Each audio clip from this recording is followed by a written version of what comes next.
Welcome everybody to this week's session on Construction Management 1.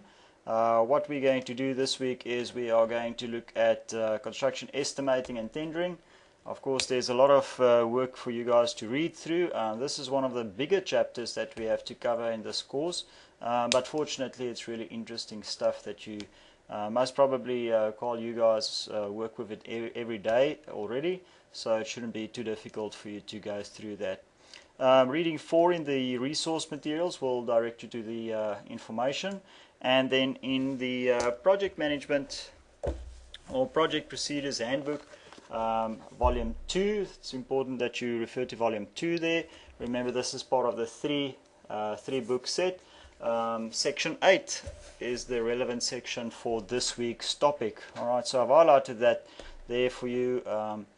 So pages 1 to 134, you don't have to study all of that, but it does make for interesting reading, and it should give you some more information. So what we're going to do tonight is we're just going to touch on a few items. We talk about procurement, talk about tendering, talk about bidding, what goes into a good successful bid, and we're going to look at a typical process that we'll find in large organizations. And remember, these are just typical processes, so it might not be applicable for everyone.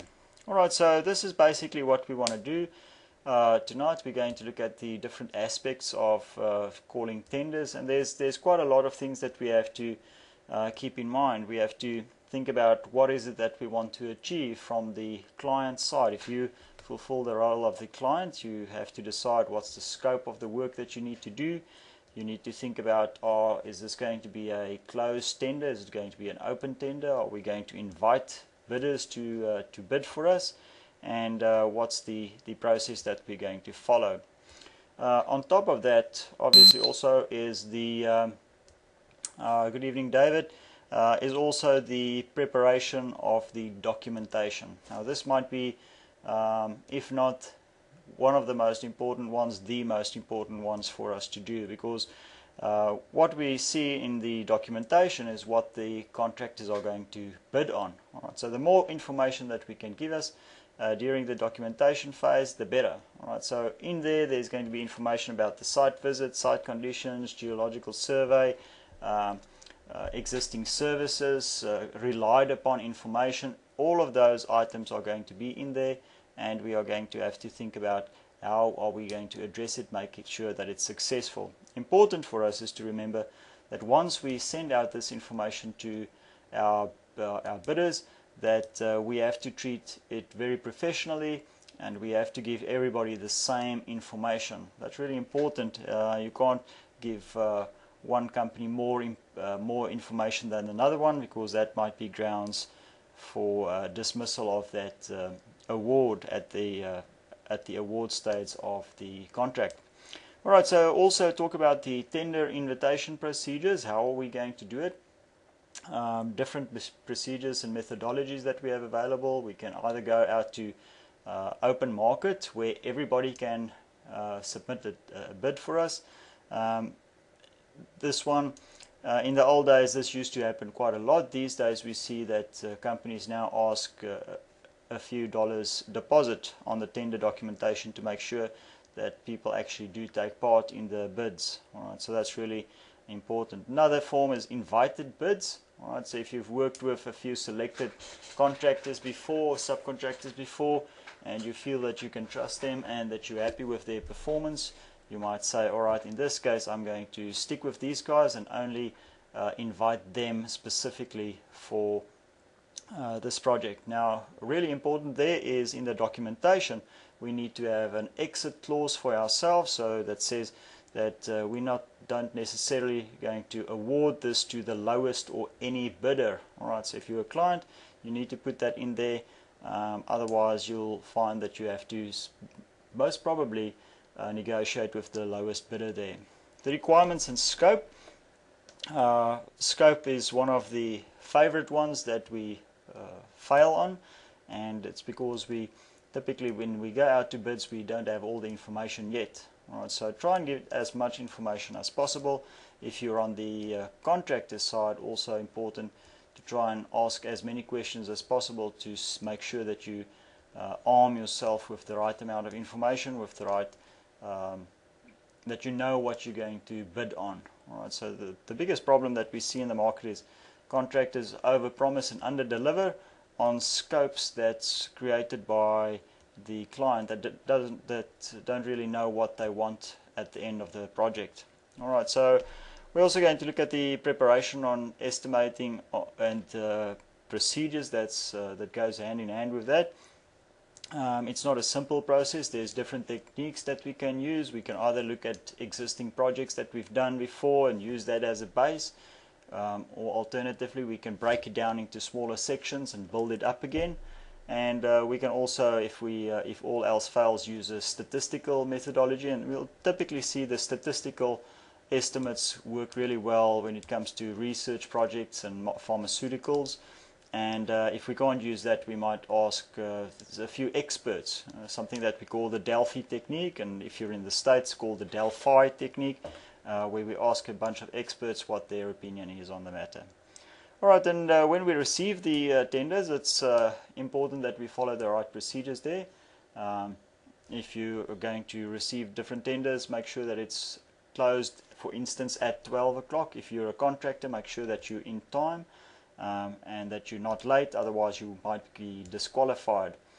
Many times you'll see that late tenders won't be accepted, and it's just a logical thing when it comes to transparency, and it's really important to make sure that we are always transparent in that process.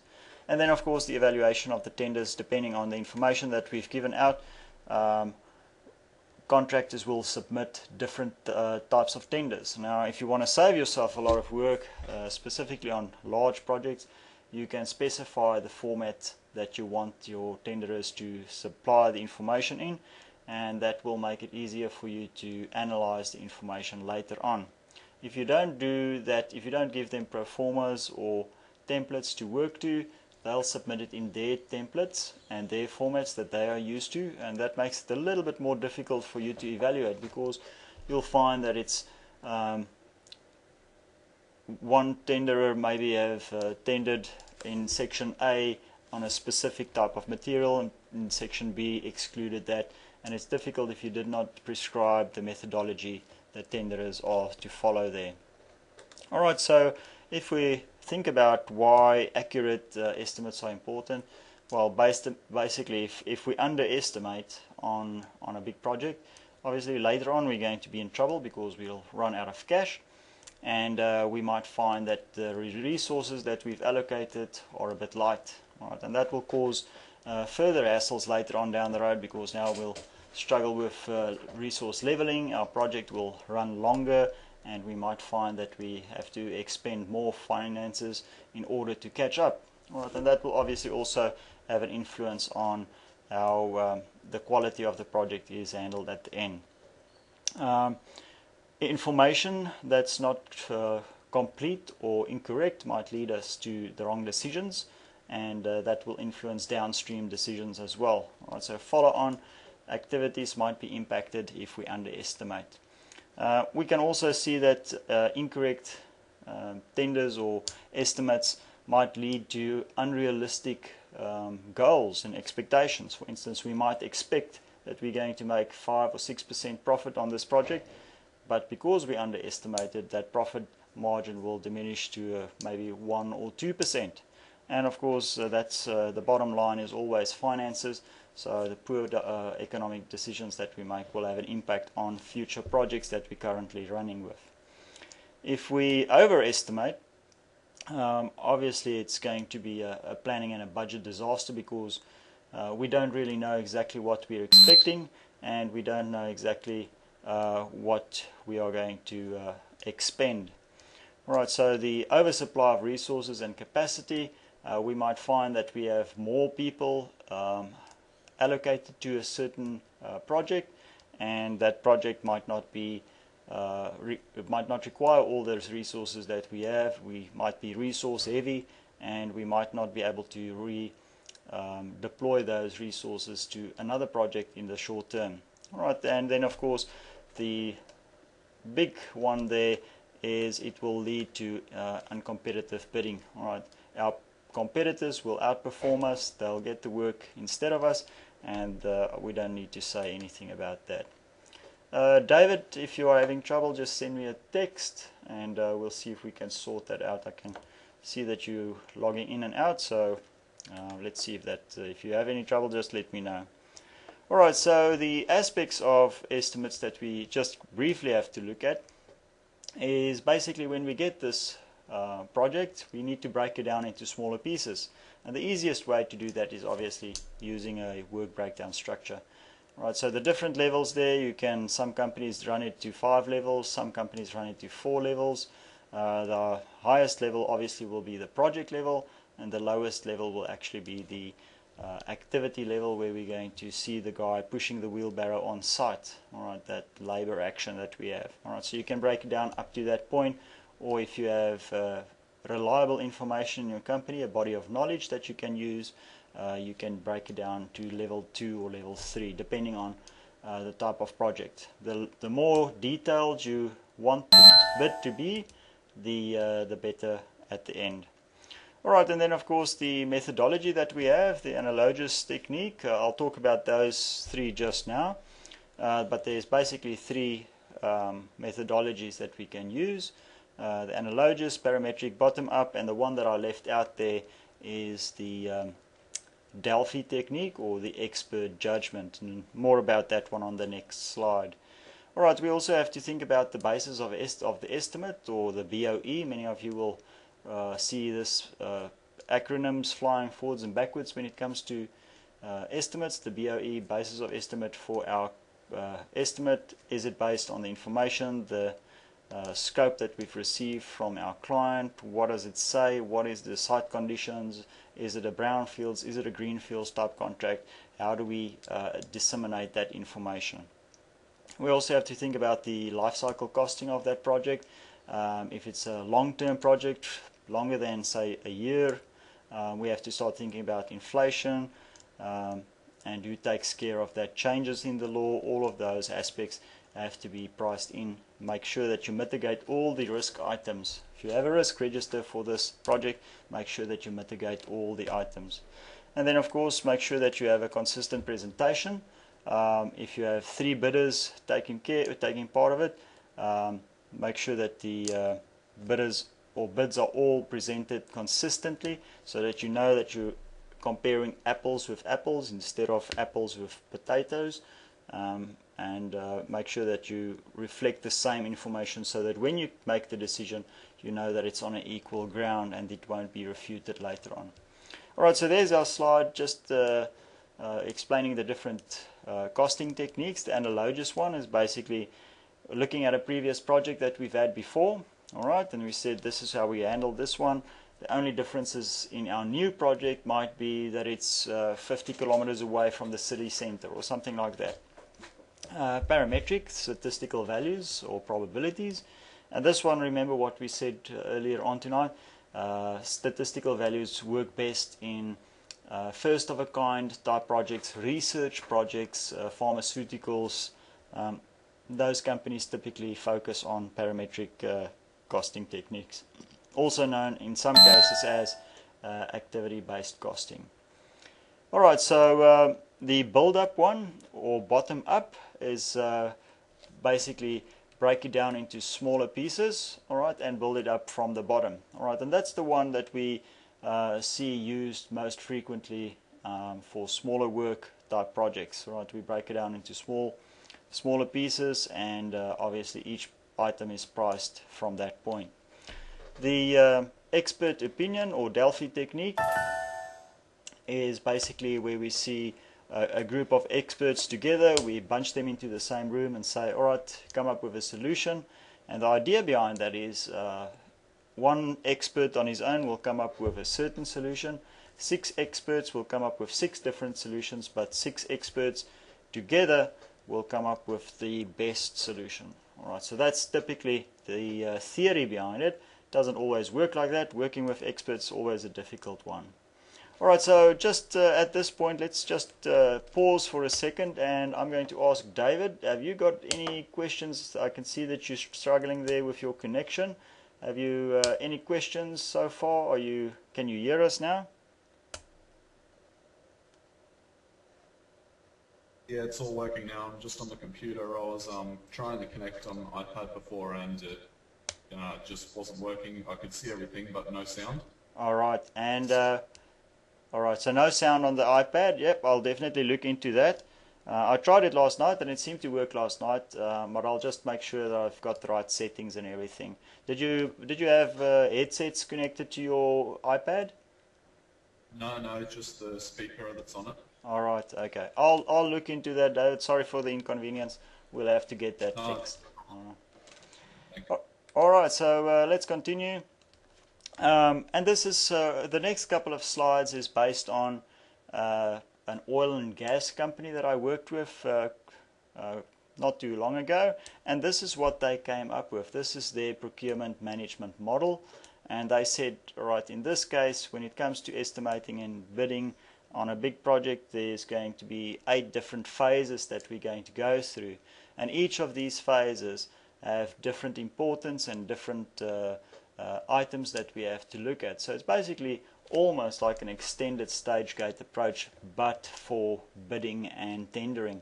So the procurement philosophy is basically why and how are we going to do it, and then of course the contract model selection, looking at are we going to do it with in one go, are we going to break this project down into smaller pieces and say, all right, we're going to get a company to design it for us and then go out to tender again, rebid, or are we going to use one company from the start to the end that's going to work with us? And the strategy, of course, is it going to be EPCM, EPC? Do we want them to commission it for us, or is it not going to be commissioned? Then, of course, the bidding process. Where's our project management team? Where do they sit into the whole scheme of things? And also the project sponsor. What's the role of the executive sponsor for our project? How do they fit into the bidding process? How do they fit into the tendering process? The bidding process itself, in this case, has got a few steps, and I'll show you that a little bit later on. And then the award. What happens at award when you invite a contractor to your pre-award meeting? What is it that he's expecting at that point in time? The contract administration, let's say at that point in time you've already awarded your contract in point number 6.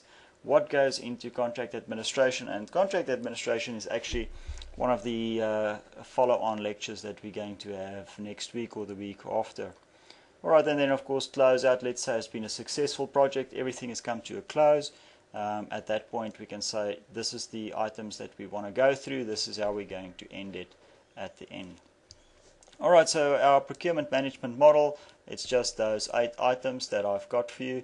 Let's look at them one by one. And we're not going to cover all of them, we're just going to cover the funnies.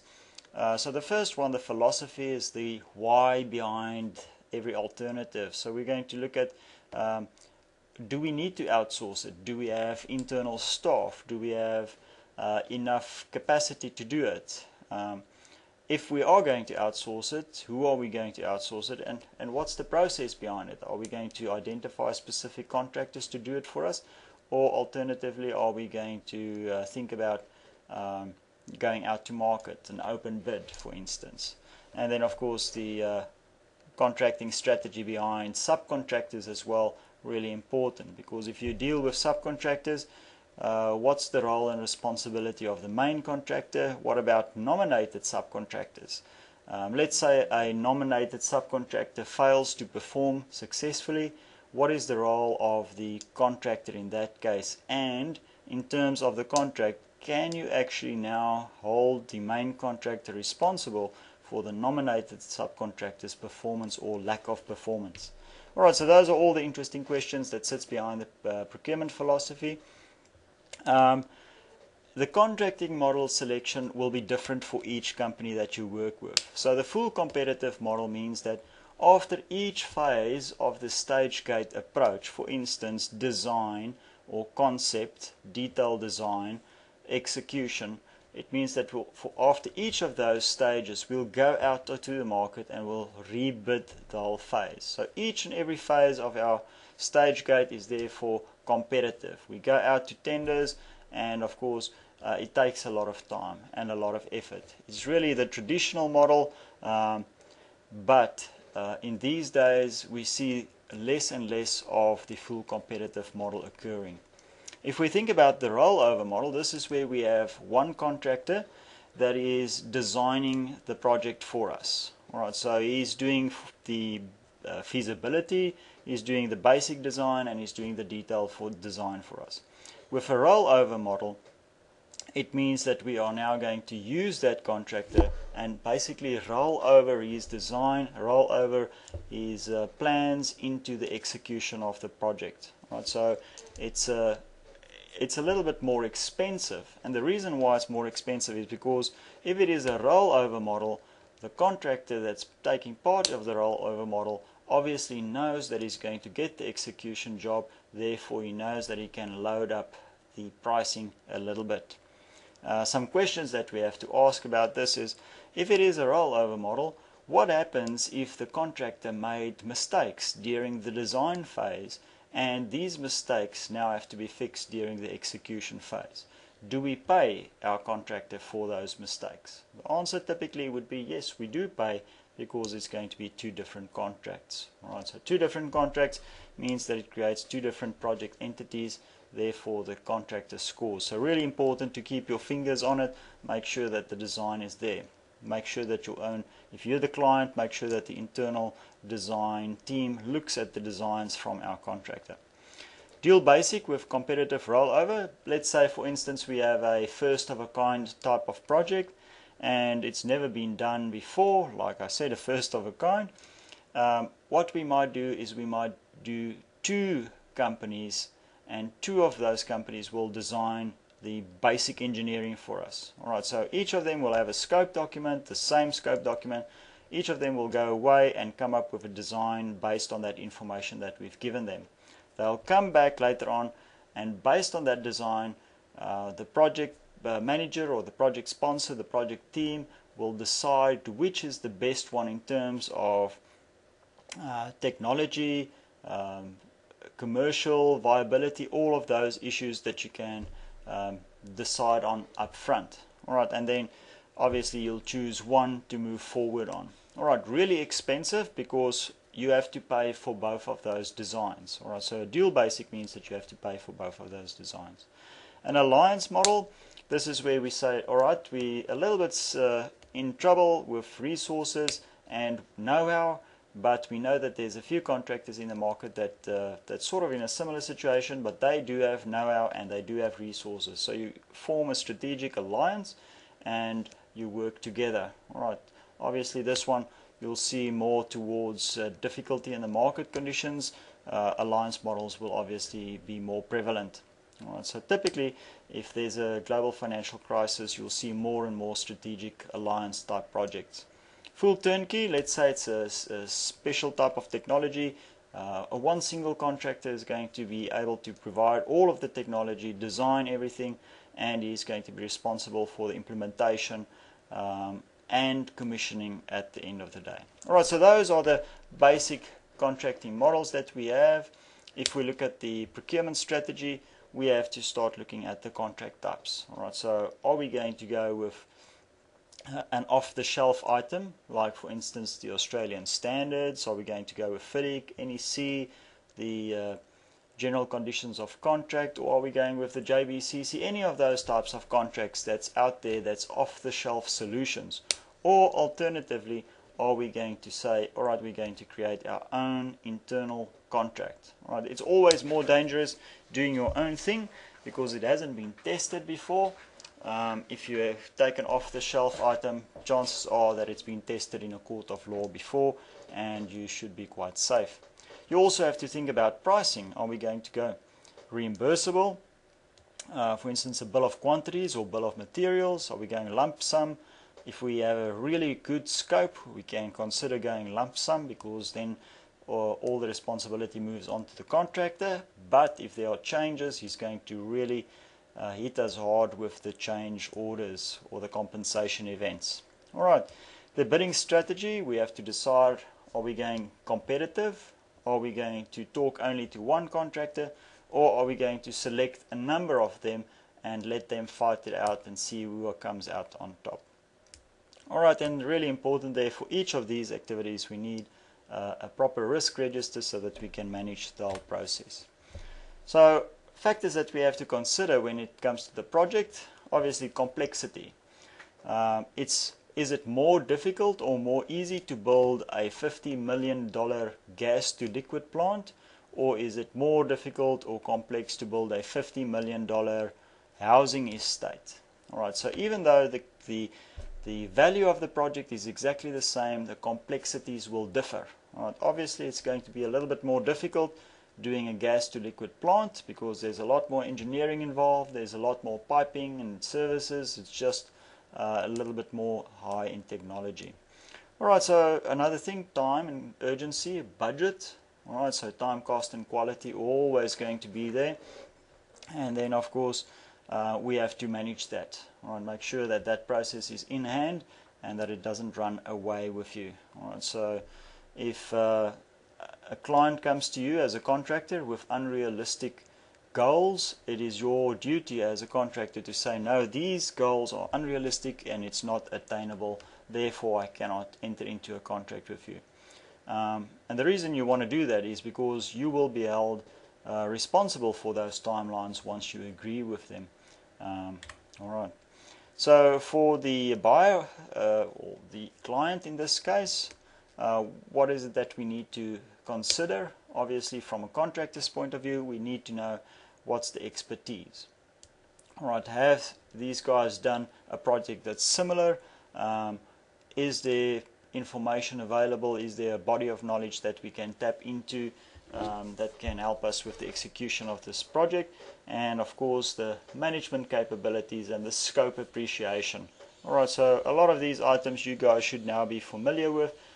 Some of this stuff you already had to make decisions on based on assessment item number 1. Alright, so the required result at the end of the day is we want the best possible quality in the shortest possible time for the best possible price. Alright, so all of those together makes it almost impossible to do in reality, but those are the goals that we have. Alright, so on time completion, best quality, and of course the minimum scope changes and claims. Because if we really think about it, how do contractors make money at the end of the day? Do they make money on the initial contract? Yes, they might make a few bucks on the side there, but changes, compensation events, variation orders, those are the items where contractors typically really make a good profit. Alright, so the other required results that we have: lowest risk. Alright, so that sort of links up with scope changes. The more information we have available, the better we are going to be able to perform. Alright, if we think about the strategy that we're going to follow in our bid solicitation, are we going to negotiate with one single bidder? Yes, we can, if it is a specific technology and we've worked with them before and they might be the only ones that's got it. Alright, we also might choose a different channel, and that's pre-qualified bidders or selected bidders, and that's where we've worked with these guys before and they've been pre-qualified. So we've gone through their finances, we've gone through their health and safety, and we've gone through their tax declarations and all of that stuff, and we said, alright, these guys, they tick all the boxes, therefore they're legal in every aspect and we like to work with them. Alright, in that case we can choose a selected one. We can also go for open bids, a little bit more messy. Alright, you never know what you're going to get. It's basically a 52 pickup. If you take a deck of cards and you just throw everything in the air, that's typically the same type of response that you might get there. Alright, and then of course the two there at the bottom, sole source, that gets split into two types, single source and proprietary source. And if we think about this, what's the difference between these two? A single source means that it can only be obtained from a single company. Alright, so a single company has the license for that. Alright, proprietary source means that it is licensed by a mother company, might be in our country, might be in a different country, and it will be installed under license in the local location where we're going to install it. Alright, so that might make it more difficult for us to negotiate. If it's a single source, it might make it a little bit more difficult for us to negotiate because there's just no one else that's going to supply it to us except the original supplier. The solicitations that we have to go through, and this is just a basic process. There might be a request for information from the client to the contractor to say, I've got this project, I'm not sure exactly how I'm going to execute this, can you provide us with some information? Alright, the contractor can then respond with information, and if the client is happy, they might ask for a proposal. Alright, so the request for a proposal goes out, and a proposal and information, not the same thing. Proposal says, alright, we'll work with you. At that stage, no contract in place yet, but the proposal will work on the information provided by the client and the contractor in a combined sense. If the client now decides, alright, I'm happy with the proposal, you might move forward to invitation to bid or invitation to tender, and that might lead to a quotation at the end of the day. Alright, so if we look at the procurement management plan, back to our model, what goes in there? Obviously the scope. We need to make sure we understand who's going to procure what at what stage of the contract. If it's an EPCM, obviously it's going to be procured for and on behalf of the client. Alright, so all of those legal aspects have to be sorted out before we start the project. We're also going to talk about the bid clarification, any questions that we might have for the bidders, any questions that the bidders might have for the client, and try and sort those out. We're going to talk about the site visits and make sure everybody's understand what the scope of that project is. The award date, very important, because obviously a contractor has to plan, and then of course the start date and completion dates. Those most probably the most important dates that we have to think about in projects. Alright, so a typical bidding process, and you'll see I've added the little question mark there at the end to say, alright, in this case, is this the typical bidding process that we are going to follow? So let's have a quick run through and see if this works for us. And anytime you guys have a different opinion, just start talking. Alright, so the first thing that this process goes through is look at the prospective contractors. Alright, remember this is from the employer's point of view. There might be a pre-screening or evaluation based on performance criteria, legalities, past performance, anything like that. The result of this pre-screening typically might lead to 5 to 7 if it's a small project, or 1 to 3 if it is a big project. Alright, so depending on the size of the project, we might see a difference of results over there. Alright, so during this time, obviously the whole time there will be interaction with the likely contractors, forwards and backward, making sure that we disseminate all the same information to all of the contractors. So if a contractor comes up with a really good question, we have to say, alright, this is the answer for that question, and then distribute that answer to everybody, making sure everybody's online.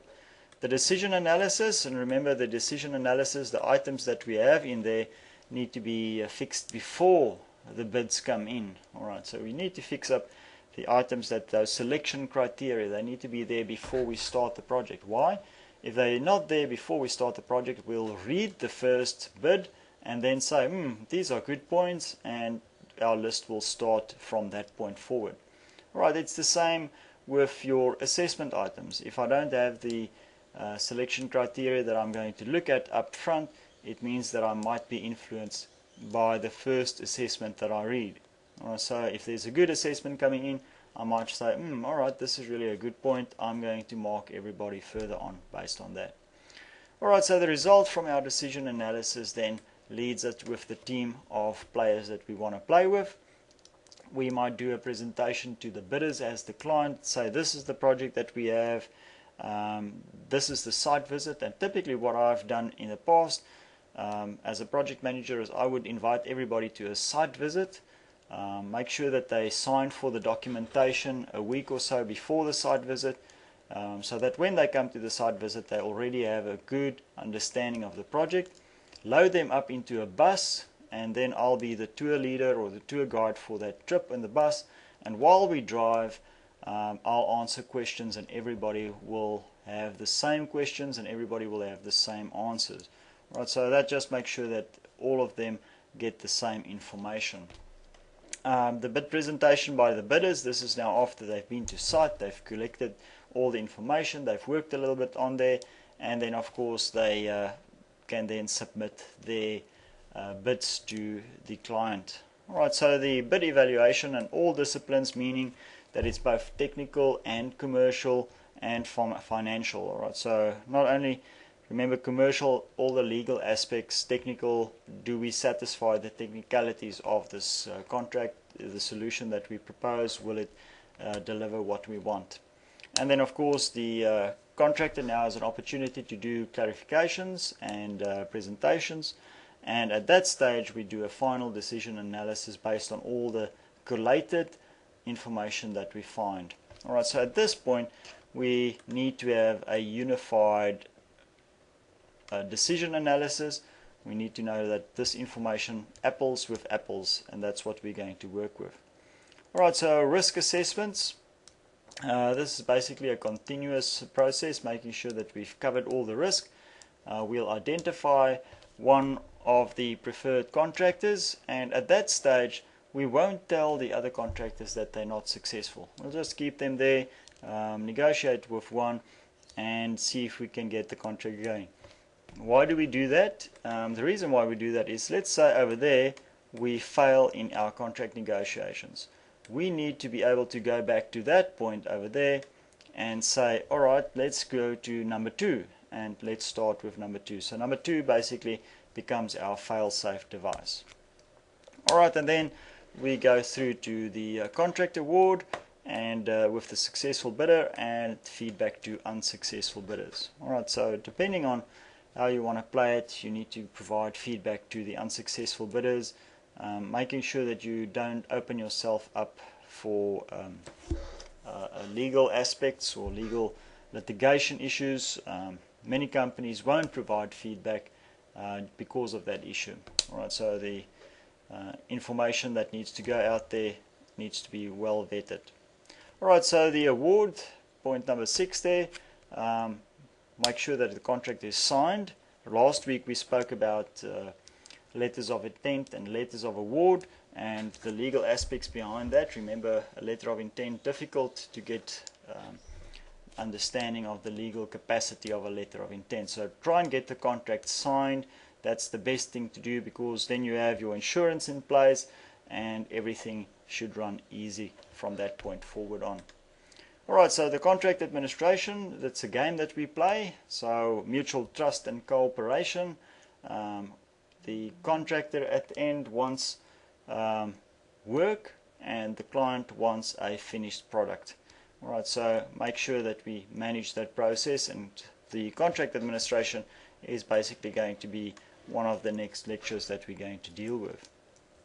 Alright, so important when we communicate, and this is not only in contracting senses but also in private life, make sure that you cover one communication with one issue. Alright, try not to hide too many things together into one communication. It sort of loses its effectiveness if you bunch them all together. Alright, so the closeout, handover, this is where we go and say, alright, technically this is a sound project, everything has now been completed. Operation and maintenance, the site is commissioned, we're happy with it, we've gone through the defects list, we've made sure that the defects are being handled or already addressed, and the financial and contractual actions have now been completed. So typically anything dealing with retention, release of retention funds, the administrative completion of our contract will be at that stage. Alright, so there we go. Those are the basic points that I wanted to deal with tonight. So do you guys have any questions at this point?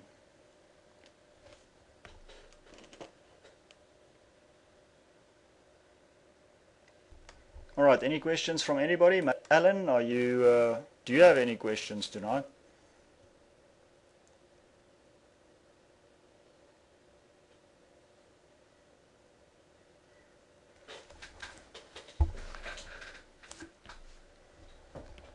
Alright, well, if you guys don't have any questions, what I might do is I might end tonight's session.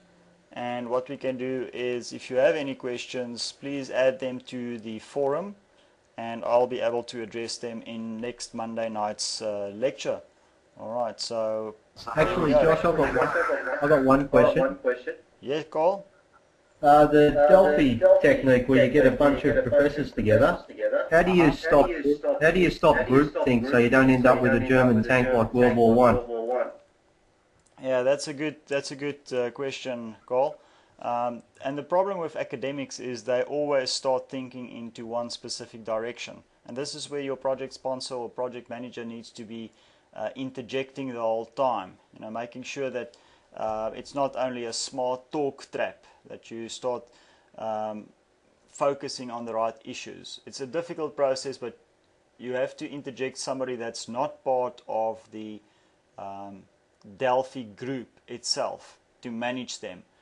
As an outsider, you'll be able to influence them in that right, or you should be able to negotiate them into the right field. Groupthink is a dangerous thing because it will run away with you, and it's basically the same as a smart talk trap, and that's why you always start listening to the one that says the least. So I'm not sure I'm answering your question, but yeah, that's how I've always handled it in the past. We didn't call it Delphi technique in the Middle East. We used to call it the black hat, where we sat around the table and everybody came up with ideas of how to handle the project, and it seemed to work really well. What we did do is we made sure that each of the experts that we had in the room came from a different discipline. So we would have somebody with a commercial background, we would have somebody with a project management background, we would have an engineering manager there, we would have a construction manager in there, and all of them together would come up with the best solution for the resources for that situation that we had. All right, David, I saw you also had a question before. Yeah, I was just going to ask about these slides. Whereabouts are they on the website? All right, so what I might do is, let's see if I can open up a website. So what you should see is, you should see my Internet Explorer screen, and I'll quickly show you where to grab them.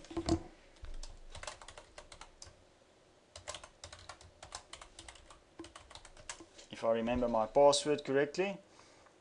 Alright, so David, just confirm that you can see the my Internet Explorer page. Yeah, I can see it's still loading. Alright, so there we go. So if we go to this one over here, and what you'll see down there is one that's called Weekly Online Sessions and Recordings. And what I do is I load the presentation. I know it's always difficult. Many people asked me to do this before, but I'm always pressed for time, and I always do it on the day that the presentation runs, but I do load them there about 2 hours ahead of the presentation. So if you around about 3 or 4 o'clock in the afternoon, you should go there. If it's green, that will open up the presentation for you. You can download that, and there's the slide, and just save a local copy to your machine.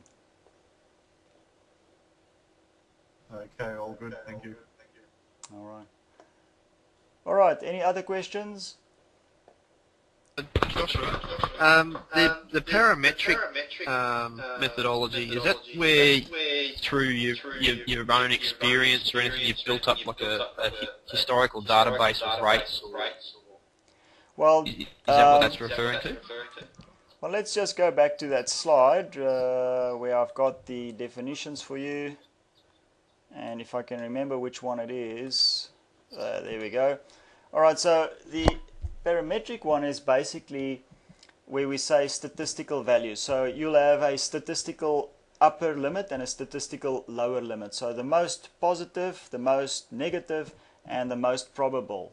Alright, so those are the ones that you're going to work with, and I'm sure if you've done construction planning before, it's dealt with in there as well. And what it does, it looks at the best possibility of an event occurring at the best price, or the worst possibility that it's going to occur at a specific price, and then the most probable price or opportunity or possibility that it's going to occur.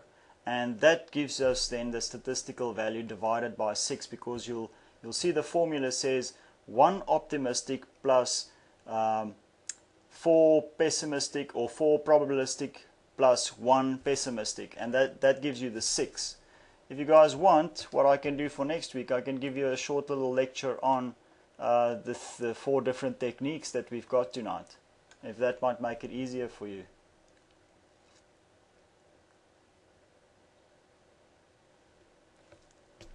Just with those statistical values, where did they come from? Well, the statistical values come from previous projects. So together, and that's maybe the answer that you've got, that Matt's after, comes from analogous techniques. So previous projects that you've worked on, it might be a body of knowledge from different projects that's been executed in the past, that says, all right, for a project of 100 million, with this type of complexity, we need to allow at least 18 months of execution time. If it's less complex, let's say our example between a gas to liquid plant and a golf course estate, in that case a golf course estate might be executed quicker than a gas to liquid plant, even though the complexity, or even though the value of the project is exactly the same. Alright, so does that answer your question for that one? Yes, thanks, Joshua. Yeah, covers that. So if you want, you can go and Google PERT, alright, P-E-R-T.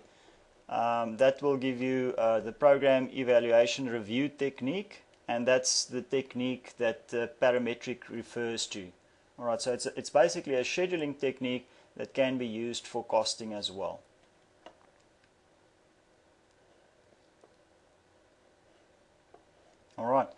Alright, so any other questions?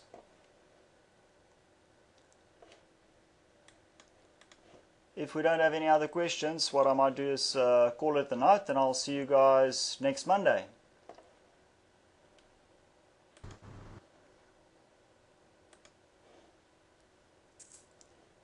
Alright, see you guys next Monday then. See you next week. Cheers. Yeah, bye. Yeah.